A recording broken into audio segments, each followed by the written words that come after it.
மத்திய இணையமைச்சர் அமித்ஷா வந்து இந்த எந்த மொழிக்கும் இந்தி மொழி எதிரியன்னு சொல்லியிருக்காரு.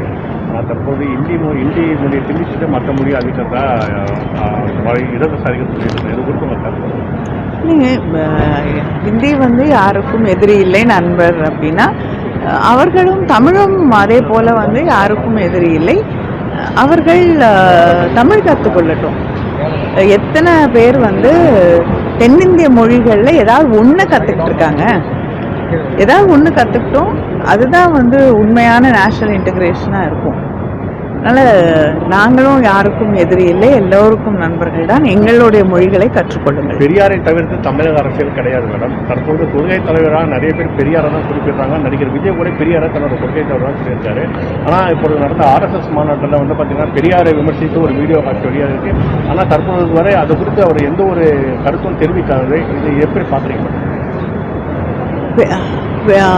பெரியாரையும் பேரறிஞர் அண்ணா அவர்களையும் விமர்சனம் செய்துவிட்டு தமிழ்நாட்டில் அரசியல் செய்து விடலாம் என்று நினைக்கக்கூடியவர்கள், தமிழ்நாட்டிலே அவர்களுக்கு ஒரு அங்கீகாரம் கிடைக்கும் என்று நினைக்கக்கூடியவர்கள் நிச்சயமாக ஏமாந்துதான் போவார்கள். அவங்களுக்கு எந்த இடத்துலையும் வந்து தமிழ்நாட்டில் மக்கள் அவர்களை ஏற்றுக்கொள்ள மாட்டார்கள். ஆனால் அதே மேடையிலே அண்ணாவின் பெயரை தன்னுடைய இயக்கத்தின் பெயரிலே வைத்துக்கொண்டு அரசியல் செய்து கொண்டிருக்கக்கூடியவர்கள் அவங்க தான் வைக்கிட்டால குனியணும்.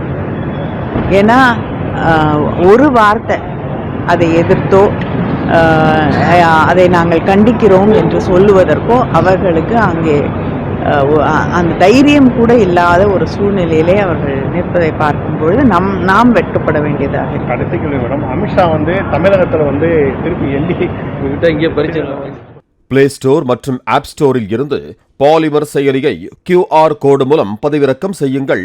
செய்திகளை உடனுக்குடன் பெறுங்கள்.